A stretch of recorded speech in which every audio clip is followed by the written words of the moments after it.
Hello everyone. Welcome to today's session. I'm Valentina from Ironhack, and I'm very excited because today we're gonna talk about UX UI design and how to get your workflows in shape. Okay, we're gonna do this with our amazing UX UI design team lead, Daniela Castro. Hey Daniela, how are you? Muted. Welcome to Hello, hello, Valentina. Welcome to today's session, Daniela. We're so happy to have you again. This is basically this session is the second time that we're doing it because in the last one we had some connection issues. So we really wanted to make it very clear for everyone. So I really hope you guys really enjoy it. I'm sure you will. Daniela, it's simply amazing in all the sessions and as a teacher, so I'm sure you will. Just before we start, I would like just to highlight a few things for our sessions, just to keep in mind, okay? The first one, guys, is that this webinar, it's been recorded, so no worries. Tomorrow on your email at this very same hour, you guys will receive an email with the entire recording, okay? So feel free to, I don't know, maybe leave earlier in case that you guys have to, or go and grab a coffee. Feel free to do it. You guys will have the entire recording tomorrow, okay? Sometimes, and it's because some of you have told me like, hey Valentina, I have never received that email. Yes, you did, but it's maybe sometimes on your spam, okay? I'm just highlighting this because we have made so many tests and it's automated, and like you guys always receive it, but for many of you, sometimes it goes to the spam folder. So in case maybe you don't see it, go and check your spam, maybe it's there, okay? If it's not, contact me, okay? All right. Now, to talk a little bit about our virtual experience, I would like also to highlight some of the features that we can use during our session today. All right, so the first one is a speaker's bio. This is basically all the information about Daniela, okay? Who is her, what she does, basically what she's here doing this session. So feel free to go and dig into it.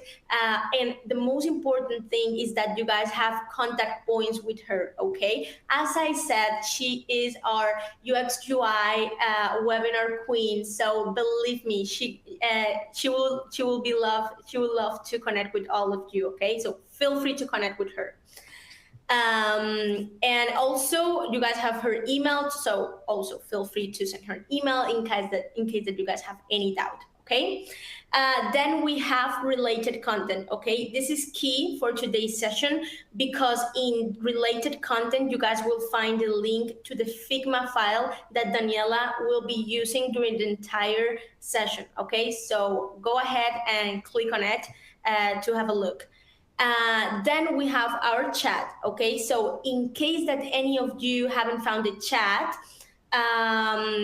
just you need to go to the toolbar you guys have below your screen and click on Ironhack chat, okay? Once you click in there, the chat will immediately pop up, okay? I actually can see that some of you already found the chat. This is great, and you guys are already sharing your LinkedIn. That's awesome.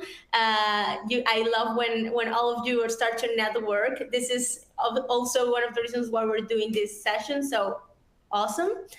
All right. And just right before we start our session, I would like also to give a little bit of an intro about Ironhack in case that maybe any of you don't know those, okay? So the first thing I would like to highlight is that we are basically a tech school, okay? We are very disruptive and we are teaching in-demand tech skills of the future, but today. And we are doing this through bootcamps that are basically a very intensive and immersive education. Our bootcamps are very focused on learning by doing, and the most important thing is that are very outcome focused, okay? What means to be outcome focused is that we really want to make sure that all of our students are job ready to thrive in their tech career of their dreams, or even to build their own products. That's basically why the main reason like all of our students are doing many projects during the boot camps, and they can build their own portfolio once they finish their boot camps. We have basically 4 different courses. Okay, we have web development, data analytics, cybersecurity, and the one that I believe interests you the most, that is UX UI design, of course. Yeah, Daniela. All right, and we are basically worldwide, okay? We have 9 different campuses around the globe, plus remote, and that allowed us to reach to so many people. Right now, we have over 10,000 Iron hackers around the globe, which is crazy. I don't know, I just feel it's so crazy. We're so proud of that. And of course, that allowed us to build a very supportive global community, and also have a very large hiding partner network. Okay. And that's basically all I wanted to share with you guys. I know Daniela have this amazing workshop prepared for all of you. So let's go for it. So Daniela, we can start now. Perfect. Thank you, Valentina. And hello, everybody. I see some guys already writing on the chat. So also, if you have questions during the session, don't hesitate to write in the Q&A. Okay, don't write in the chat because we might lose them. So write in the Q&A, and by the end of the session, we're going to read them and discuss. Okay, so let's go. I'm going to share here my screen with you. And you already have access to this file. Is the Figma link that you can see below. So you can open it up, duplicate for yourself. Let's go. So we're here today. And just before I start, Valentina, can you hear me and screen well? Yes, we can hear you perfect, and we can see your screen perfectly, Daniela. Nice, perfect. So let's go.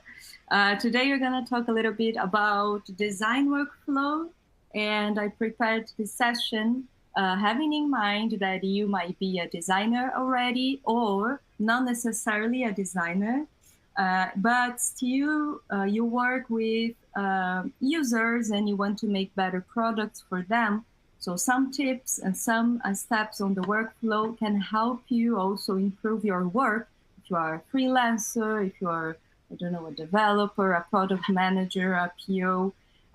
So I hope all those tips and the workflow that I want to share with you help you somehow, okay? And of course, if you're a designer, I think you are going to be familiarized already with some of them, but you can also learn a little bit as well. So quickly introducing here, I'm Daniela, as Valentina said. I'm teacher in Paris now for the bootcamp full time. Previously, I was teaching also in the São Paulo campus. I'm Brazilian, and I cannot ignore a good cup of coffee. Those are fun facts about myself. And what I prepared for us here today is first to take a look on the user-centered approach. What does that mean? Then we can navigate in the Lean UX as a strategy for you. And to make it more tangible, I prepared a case, a fictitious case, but that is super familiar when we are working in digital. Is about increasing conversion rates, and that can be applied to, well, basically, if you have something to convert in sales, in subscriptions, then you can also take advantage of this case, okay? And we're going to wrap up with the questions that you might have in the end. So don't be shy, write your questions in the Q&A, okay?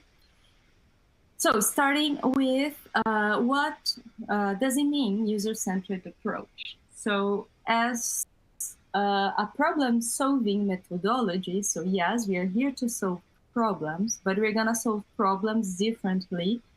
We're going to be focused on the users, okay? We're going to, of course, consider all the business goals, the business needs, but we're going to tackle this problem also through users' perception, okay? So, of course, we need to be centered on people's needs to make sure also those problems are real problems from the real world, okay?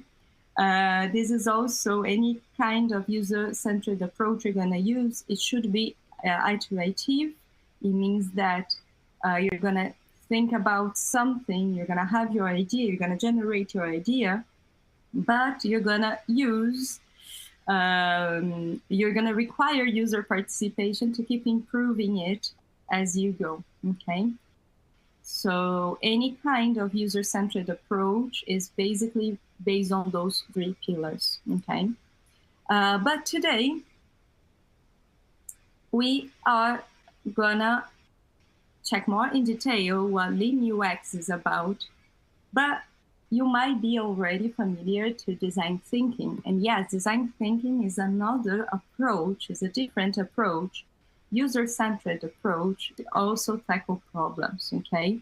So the differences here is that the design thinking has 6 stages to be followed.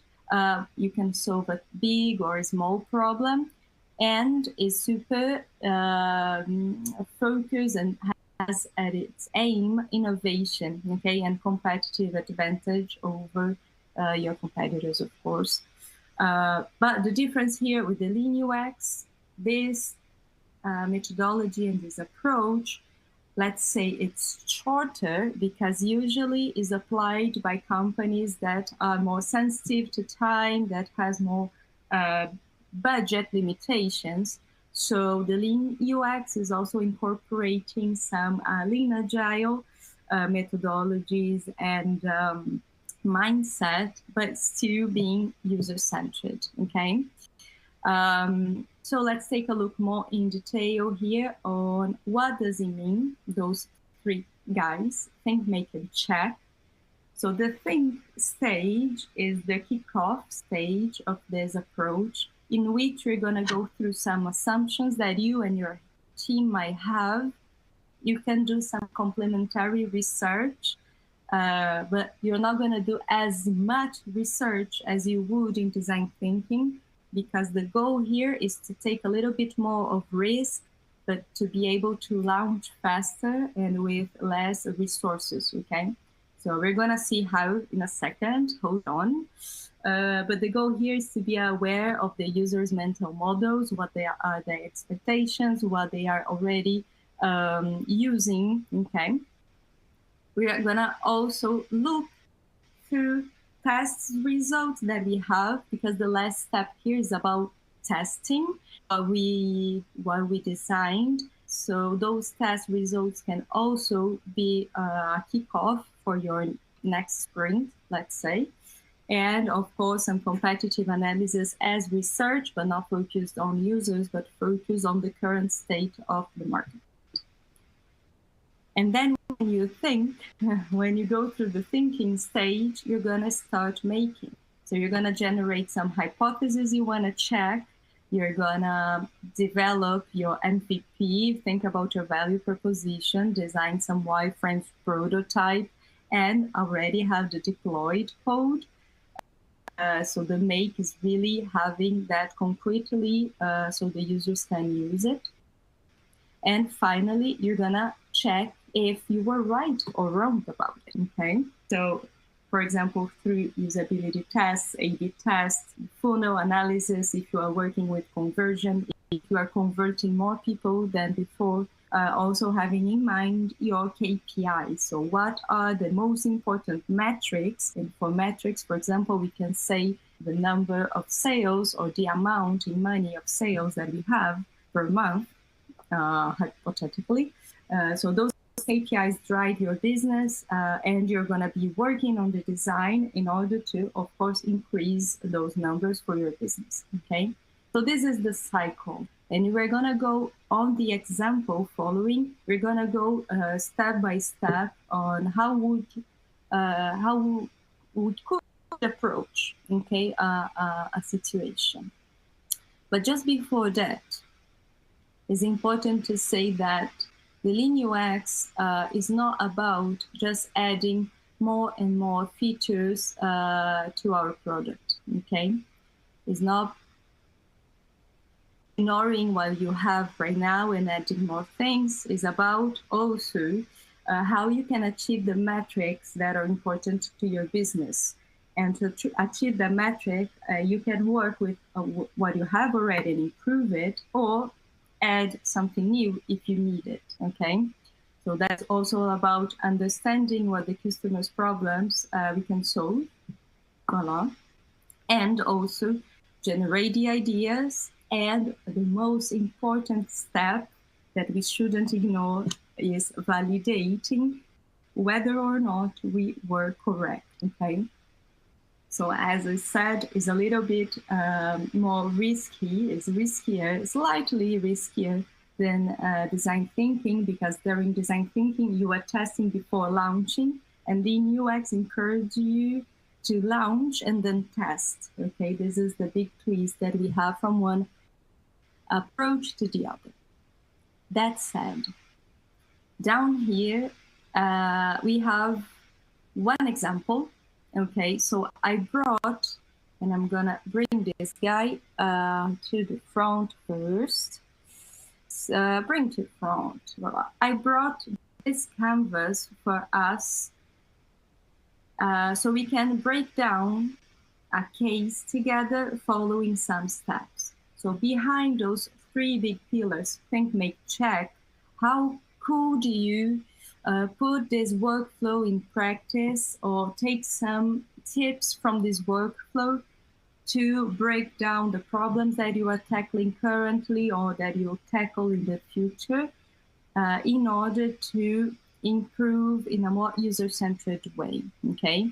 So this canvas here was designed by Jeff, and you have the link here. Also, you can download from this board. And I encourage you also to read the book about Lean UX. It's super interesting. You have more and more examples there. So I'm going to use this canvas here as a structure for the case presentation. Okay. So for this case, we're going to imagine that we are working in a company, in a product company, and this product is about a planning software for individuals or teams to work more efficiently, okay? You know, like a Trello board and a Jira, Asana, those kinds of softwares, okay? So hypothetically, we are working for this kind of product, but the current goal now for the company actually is not to work on the product development. Our clients are happy about that, okay? Instead, we are working on a landing page that helps converting new clients to our product, okay? So it's an independent website that belongs also to our brand, to our community. And the goal here is to bring new clients, people that are not aware necessarily of our product, to make them use our product instead, to buy and acquire new clients, okay? So this is the goal that we have here that we're gonna use to guide our discussion. So I prepared already some sticky notes and we are gonna go following the numbers one by one. So the very first thing that we should have in mind when working with any kind of brief or company, etc., is identifying the business problem. Because still you are working for a company, right? So you should make the company better somehow. And what is the problem that the company is facing right now? So the question that we have is, how can we increase the subscription rate in our landing page for new visitors? So already we know which metric we are talking about with this kind of formulation. We are talking about subscription rate. So let's say that if we have 1,000 new visitors in our website today, in our landing page, only 10% of them, and this is a high number, but let's say that only 10% of them are buying our products. And we want to increase that because the company needs to be more profitable, okay? So how can we actually do that? And we're going to jump to box number 2, business outcomes.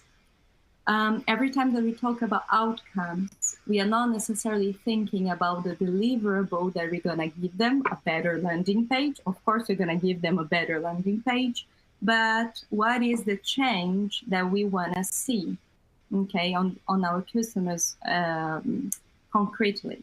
So we understand that subscribing to our product means that they will change their organization method, that they will work more efficiently because now they have access to a planning tool, okay?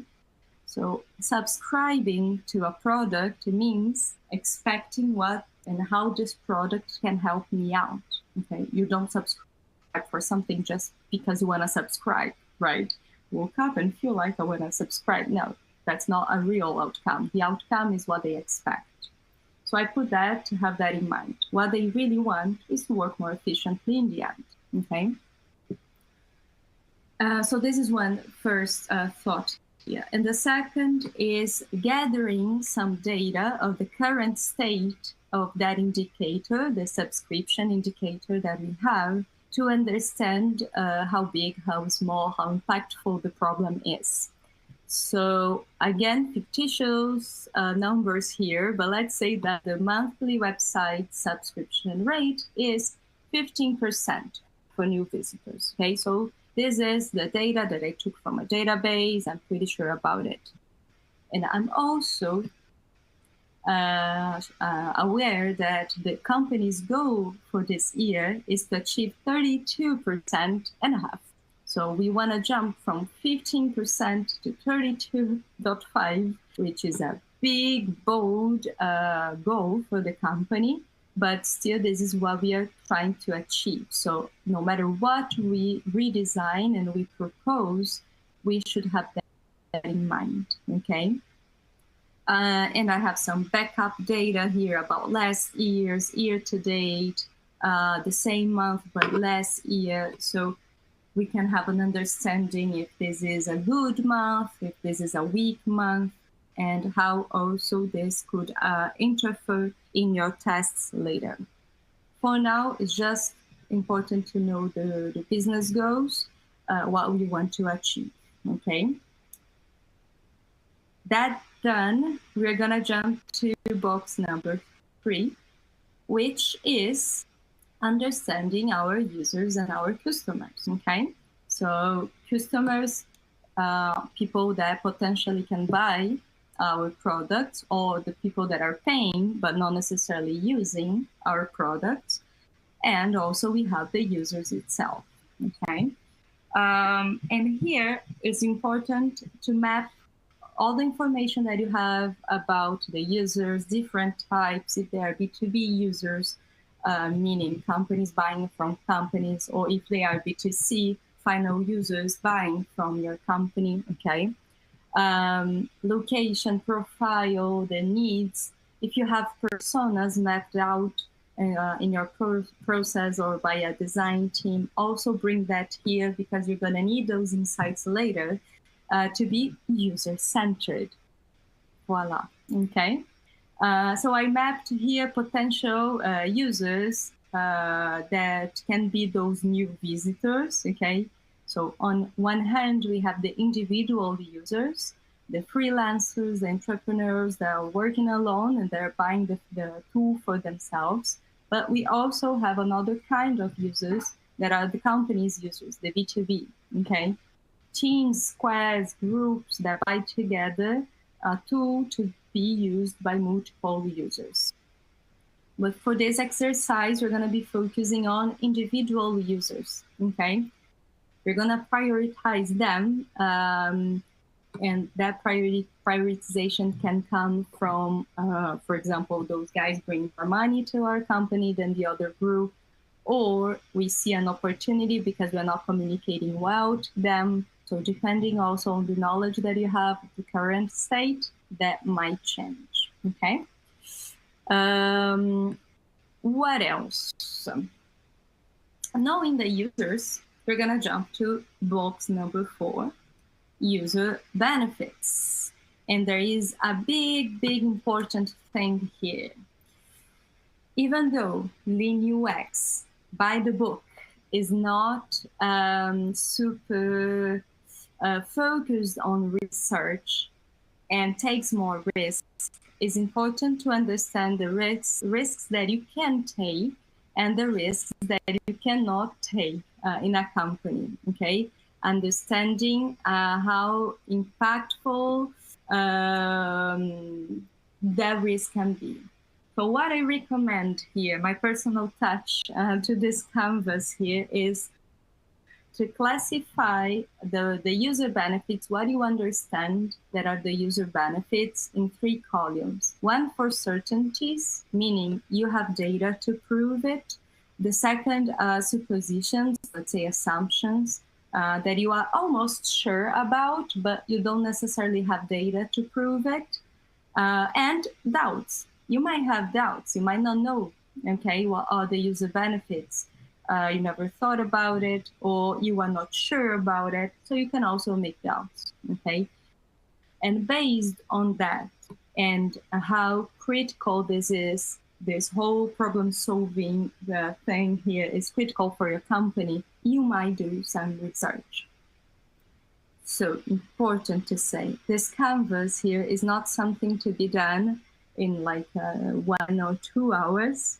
This canvas will help you during a sprint long, during a couple of days, so you can have time to gather the information, to think about them, okay, to get people involved together as well. So, and also to do some research. So here I'm gonna bring this tiny arrow to think, to invite you to think about what type of research could be applied on that stage, okay? With the goal of reducing assumption risks.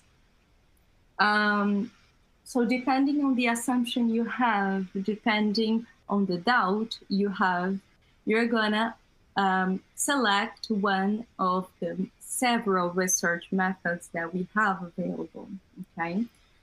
Knowing that your time is short and your budget is short, but those are not excuses not to do research, okay? Still, we can apply a research there. And this is a really nice chart that we have. This is from Nielsen Norman's group website, by the way. You can see the full article right there. And depending on the kind of insight you need, let's say more qualitative or more quantitative insight and data, to prove your point, to prove your assumption, you can understand and navigate through the different research methods, okay? Some of them are really short to make and fast and quick and guerrilla mode. Some of them require more software, more time. So put all of that in perspective when choosing, okay? Also think if you can have access to existing data that could help you understand, okay? That's also super important. And voila, coming back here. So you have your user benefits listed. And here, for example, I had some certainties that the pricing page in our landing page, in the whole landing page, tiny website, we have this section, this page for pricing, and this is frequently accessed by new visitors. I could check that on analytics, for example. Also, I know that freelancing requires time management and organization, so people can work and deliver things on time, okay? I talked to some freelancers and all of them told me that, allegedly. Some have. So people want to subscribe as quickly as possible. They don't want to spend time on subscribing. They want to spend time using the platform instead. This is my assumption. And I also, when I was reading through the content, I think that's not clear. All the benefits, knowing the product, I don't think all the benefits are listed in the landing page. And that might be the reason why people are not actually subscribing, okay? Doubts that I had. So what platforms are they currently using? Is pricing a pain point? Because they are accessing pricing page, but they are not buying. So is pricing an issue that we need to address? So I'm gonna select research that is adequate for those topics here. I'm gonna do some quick research because I don't have time, I need a budget. So it needs to go quickly. And voila. And then I'm gonna have more post-its to put here, and to move from suppositions to certainties, and to move from doubts to certainties. So I can work and I can keep working on the canvas when I have them, okay? So this big moment here, the first 4 steps of this workflow, they are the ultimate goal here is to give you a clear idea of the problem that you have, instead of jumping, okay, we need to increase subscription rate in the landing page. Let's start redesigning. Take a moment to understand this problem in a broader scenario, okay, with insights from your company, insights from your users, understanding which user segment would be better to focus. And then you can make your ideation moment, and you can generate your ideas and your designs based on that, okay? A little bit more informed than before. So, solution ideas, let's talk about them. Here is the point. With the information that you have so far, knowing the user you are targeting, we are targeting freelancers, you can do a little bit more brainstorming directly from your mind, of course, but it's also important to understand the market.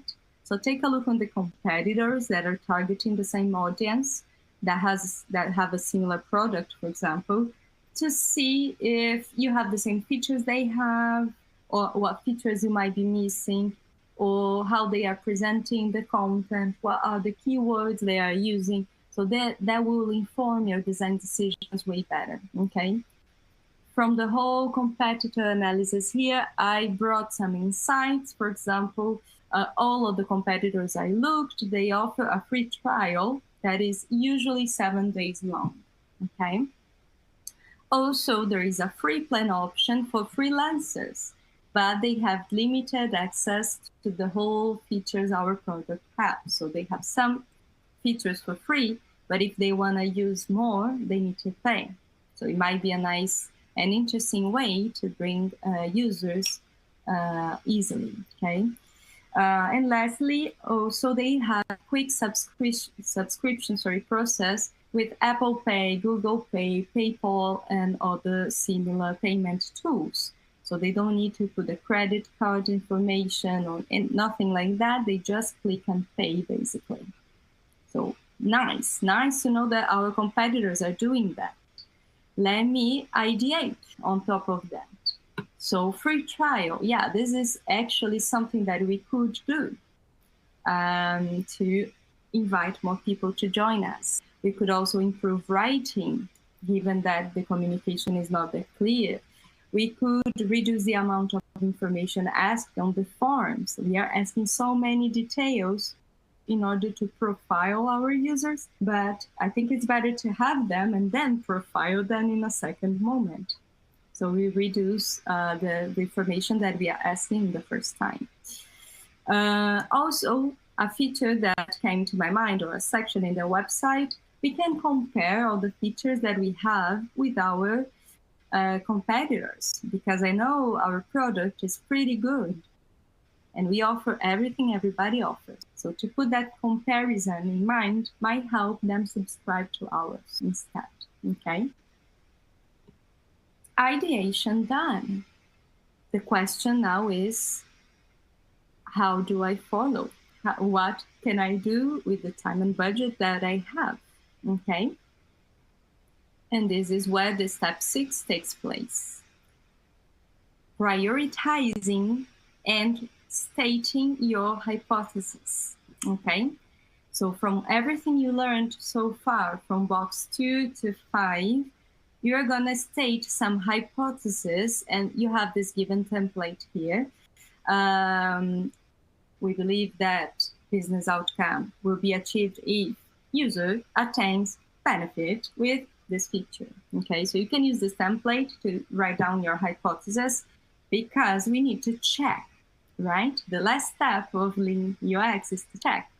And if we don't declare our hypothesis, it's going to be super hard for us to check if they were validated or not, okay? Also, I have an arrow here with a suggestion on how to prioritize features or our ideas. You can use the impact risk matrix in which things that are high impact and high risk, you want to test them. If they are high impact here for the user and for the business, okay? High impact but low risk, deploy and then collect the insights, okay? Don't need to hold and test. You can deploy and then learn with the real world. If they are low risk and low impact, you might not need to test because they are low risk, but you might need them in a way that if all the competitors offer that, even though it doesn't bring that much impact for your problem, you might need that, okay? So consider, again, budget, time, team, scope to see if they're going to be prioritized or not. And lastly, if they are super high risk but have low impact, don't think about them, discard, okay? It's going to be the best scenario for you, for your team, for the company, for the users. So almost done here. We have our hypothesis and I wrote down 2. So the first one is that we believe the subscription will be done if the freelancers, that our users, they understand that the product is worth it and fit in their budget with competitors' pricing comparison. So I want to implement this feature, competitors' pricing comparison, because I think this is what they are missing to understand better our product.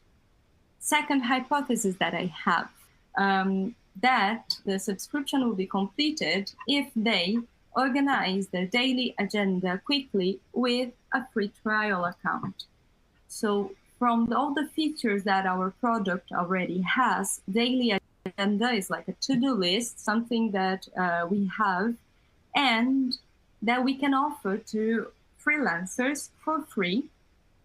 And if they commit to that, my assumption is, my hypothesis is that they will commit with the whole platform because they will take more and more advantage of it, okay? So those are my hypotheses. And I brought 2 of them here so I could still think about the risks they have and which will be the best one, okay? You can put 1, you can put 5, but have in mind that the goal is to narrow down to one thing that you can measure at least, okay? The step 7 also help us a lot on that. Here we're gonna think about what is the riskiest assumption that could invalidate that hypothesis. So what could go wrong, simply saying, okay? And if that could go wrong, how can we learn before committing to a bigger thing, okay? So for the first hypothesis that I have here, the competitors' pricing comparison feature, I think the worst that can happen is that we realize that our features, our product is not that much competitive and that it doesn't justify the price, okay? So this is the worst that could invalidate this whole feature. And for the second one is that the daily agenda that I want to offer for free actually is irrelevant for the freelancers. They don't care about the daily agenda. So I'm giving them something for free, but as a hook, but they don't care about it. So chances are that they are not subscribing at all to our product. And based on that, and here comes the golden ticket of this canvas, is how can we measure that with the least amount of work? And I even highlighted that here. What is the easiest way to check that, to measure, to learn in order to improve our product, okay? So based on those 2 risks that we had, I cannot change pricing. So I think that first one was super risky to follow with. So I selected the second one, okay? So this is the assumption and the risk that I need to learn from. And I thought about ways to test and to check them, okay? So I could do, for example, desirability tests on that feature on the daily agenda that I want to offer for free, but that would be costly in time and money. So not this time. I could also call some lost leads, some potential buyers that didn't close the deal with us, to understand their perception and to see which feature is most relevant, if that feature is relevant, etc. I could also launch an A/B landing page with the free trial offer already. So new visitors, they would randomly go to the default landing page or to the landing page with the free trial offer, and I would see which landing page has more subscription, okay? But here already I need traffic to be able to measure an A/B. And one thing is the free trial, like 7 days. So I would need to wait 7 days to collect the subscription rate. So that would also take more time to learn, okay? And finally, I thought about another way to test it and to try out. That is communicating that with some qualified leads, freelancers still, that I have in my database. And I could, once they subscribe to the free trial, I could allow manually. So I don't need any automatization. I don't need to wait a longer time. I could write the email myself. I could select them in the database myself or ask help for somebody from the marketing or sales team. So for me, this is the easiest way to learn if they are interested in and if they buy the whole product, okay? So you can keep those stages here, 7 and 8, on loop.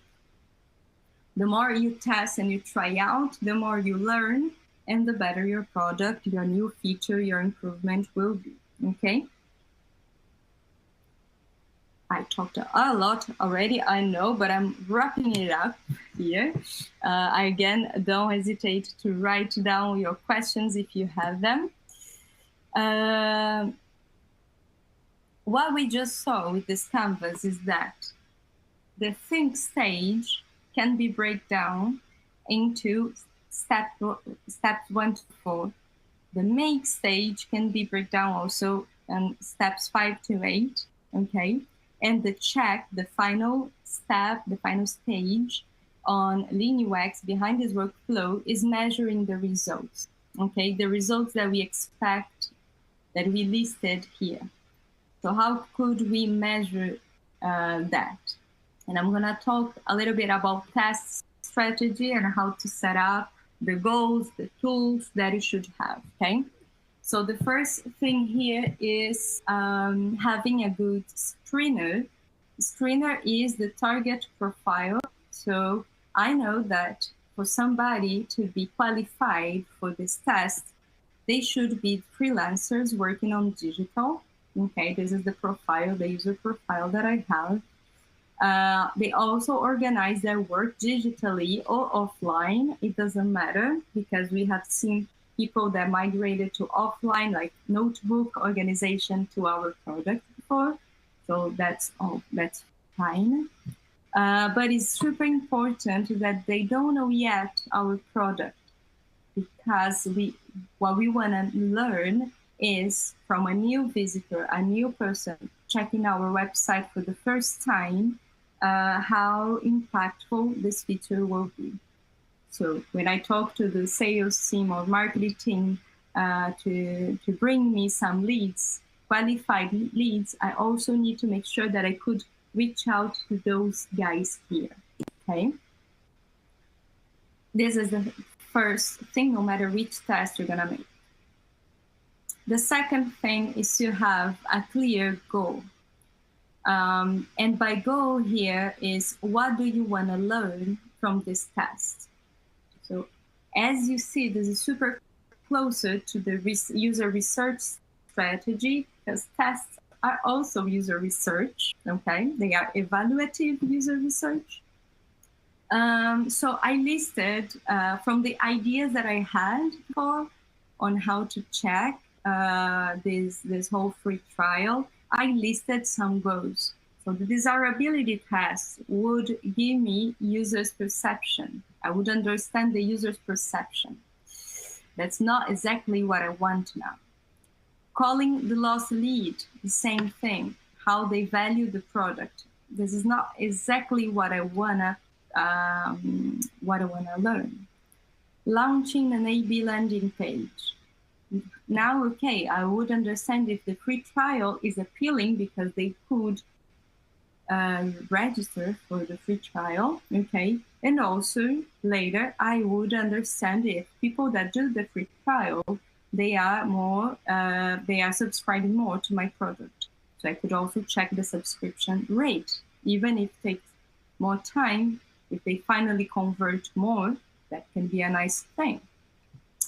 And the same thing here for the last. So communicating, giving them this offer by email would also help me understand that. Okay, so the reason why I chose that one is because it's easier. The last one here is easier to implement. That's why. And then when you have the goals and you know how the test is gonna be, it's also important to think about the tool. So how we're gonna run the test. So you can see we have several tools to help your tests based on their goals, but also on how they will go. So for my selected one here, communicating, I can use I can send emails through platforms such as Gmail, MailChimp, and other marketing automation platforms. I put the links here if you don't know them. Okay, so go ahead and get to know them. For the subscription, it can be as simple as a Google Forms. If they filling the Google Forms, I can go to the system and allow the access, for example. So this is the simplest, least expensive way to test that, or a type form as well. So subscription form tools. If you are talking about A/B platforms, you can use A/B testing software such as Google Optimize, Hotjar, Optimizely to check the results, keep track, record the data. And you can do that already live on your website. But if you need a prototype before, you can also use those kind of tools here. Figma, InVision, Marvel app. They have different levels of proficiency. Marvel app is for people, focus on people with less proficiency in design, while Figma, for example, is for more focused on designers, even though it's a super straightforward tool. Calling leads, basically a phone call and having your interview script. Those are the tools that you need. And desirability tests. So here, you need to book those tests. You need, if you are meeting them in person, you need a room or go to a cafe. And if you're doing that remotely, you can use Google Meets, Zoom, or other platforms such as those. And to run the tests, you can use also other software to do it asynchronously. So they don't need to be connected there with you all the time. Okay. So also some tips here on how to run tests and the strategy behind them. So to conclude here, to wrap up this session, I have those 3 takeaways. When you are thinking about improving your workflow, when you are not sure about all the steps that you are following, think that the user-centered approach, no matter which one, okay, they are super valuable to create products people love, because you are taking in consideration those people that will be using your products, okay? The more research and tests that you can do, less risks you're gonna have. Not necessarily only for now, for example, the subscription rate issue that you're tackling, but for the mid and long term. If you want a solution that lasts longer, you want to mitigate the risks, okay? So some research, some tests might be important and might be applied.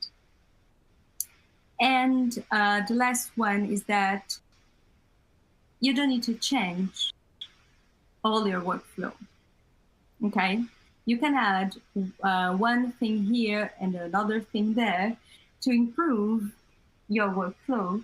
You don't need to change it all from night to the day following, but keep improving it, okay? And keep paying attention on the things that you're doing, the products that you are developing, okay? I think I'm gonna open up for questions now. Thank you guys. Obrigada. In case there is any Brazilian speaker in the audience. And let's take a look on the questions that you might have.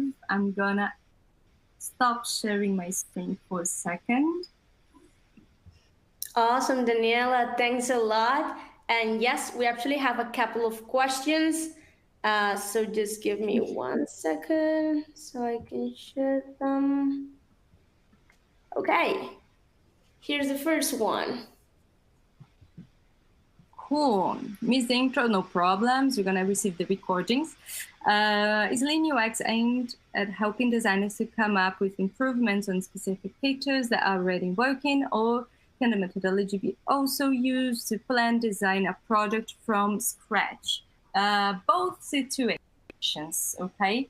So you can improve something that is already there, but it can also be used to design a product from scratch, mainly when you have little time and budget. So Lean UX is super welcomed in the startups environment because, yes, you can build something from scratch.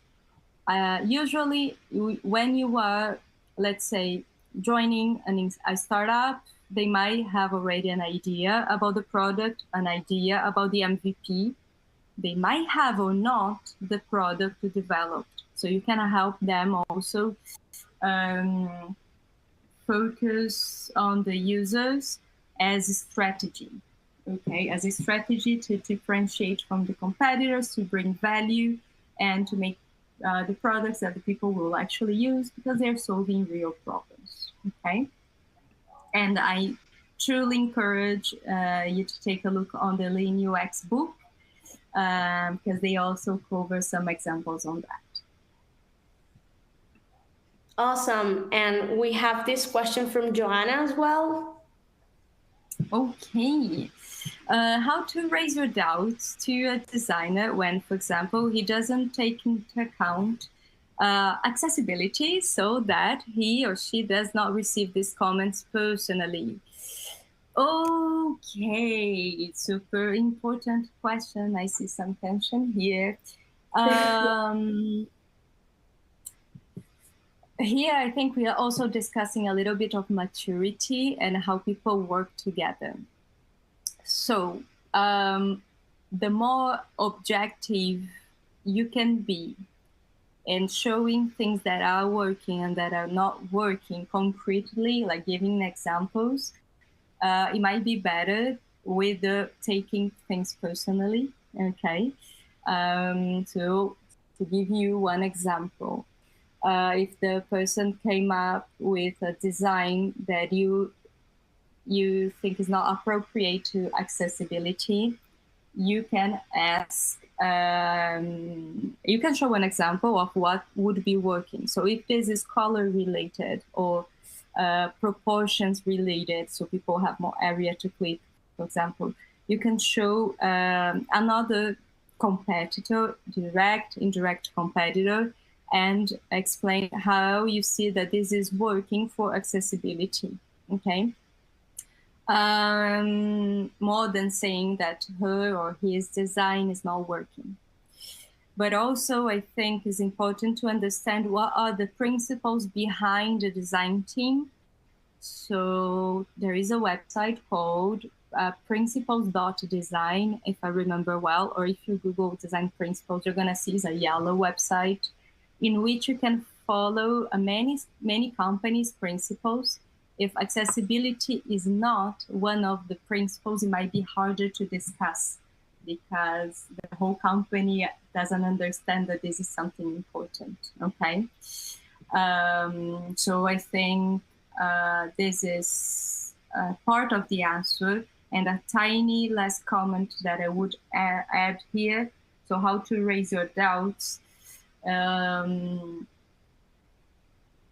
You can use the CSD matrix, certainty, suppositions, and doubts, in a more collaborative way, in which everybody puts their own doubts. So you can bring your doubt about not being sure on the accessibility of the product and see what other people have to say about it, okay?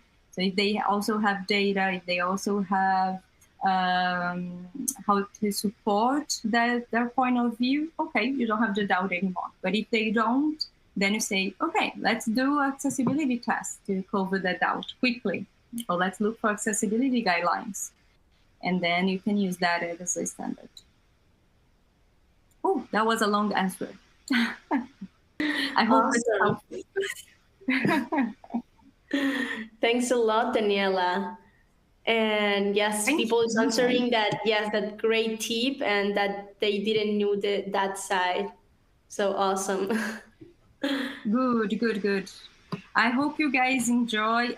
You can take the, I forgot to show one last thing on the file, but again, I'll just reinforce that you can find the link for this Figma file right below. You can duplicate that to your own.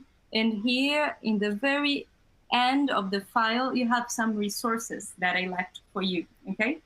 So you can download that as a PDF. You just click here, the canvas.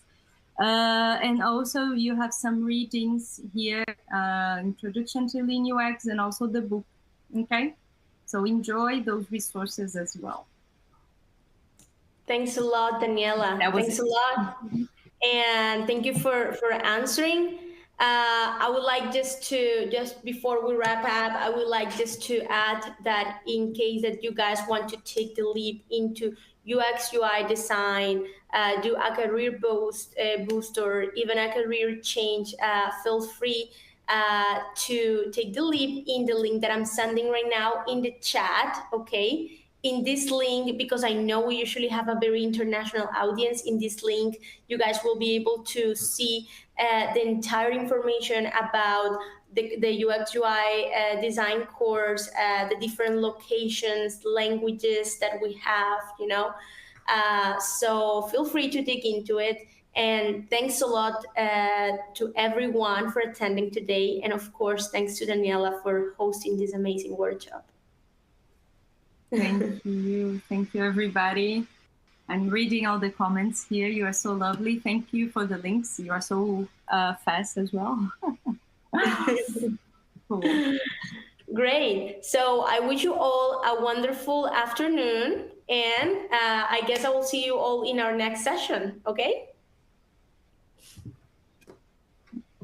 Awesome. Bye, guys. See you guys. See you. Bye-bye.